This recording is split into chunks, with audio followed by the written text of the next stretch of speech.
song, wave this to the Lord. It's the one that holds your hand. Wave this to the Lord. Say something good to me. Say something good to the Lord. And below what you check. Or that it can go like a job. I didn't know. What's up for my family?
to the left. Let the beat follow us now as we round up it. As we round this up quickly. Lọ́jọ́ mo rí kẹ̀lé Olúwa. Lọ́jọ́ mo rí múlé. Raise your hands like this. To the left, to the right, to the left, to the right. Why I do it very well. Lọ́jọ́ mo rí kẹ̀lé.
sick, they are not here.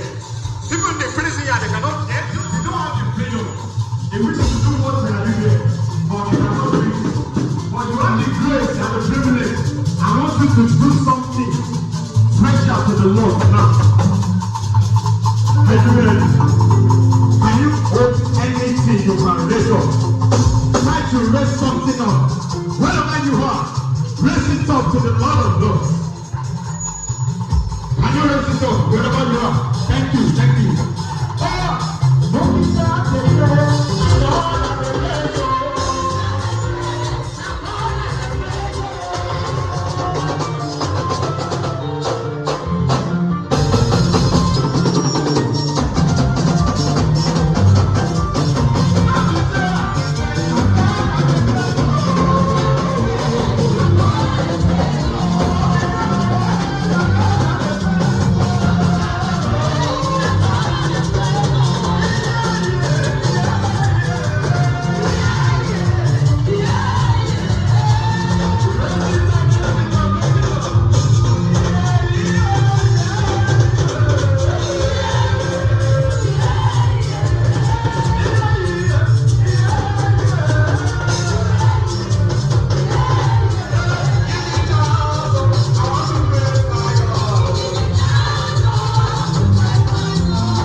God.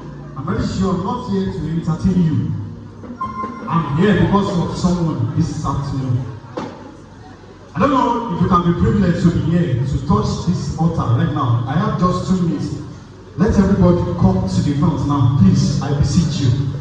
Come to the front. Come to the front. Come to the front. Come to the front. The Bible says, seek. The Bible says, seek and you shall find.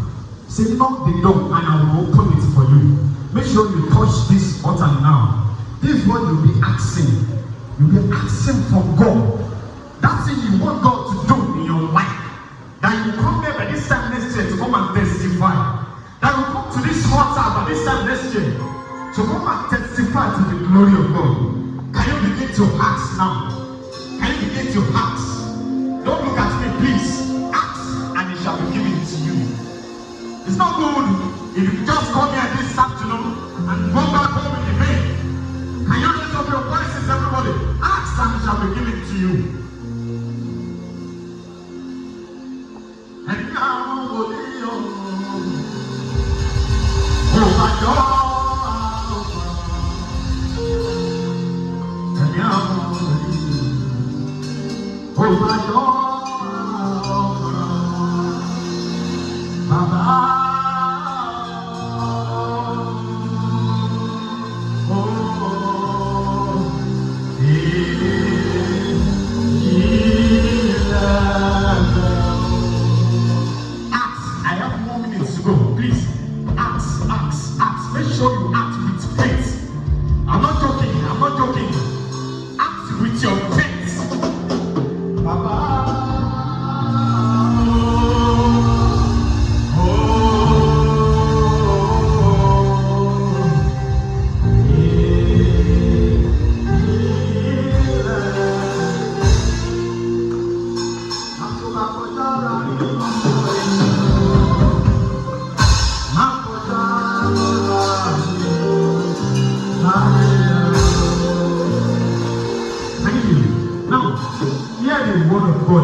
August 2nd, 2026, that thing you asked from God from this altar shall come to manifestation in the mighty name of Jesus.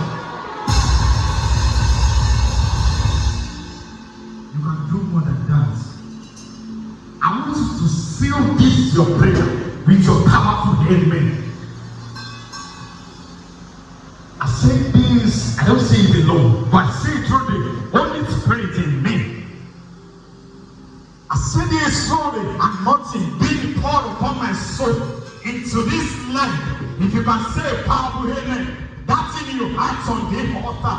Before August 2nd, 2026, you will be the first person to come to this altar and to testify. Thank you. Thank you.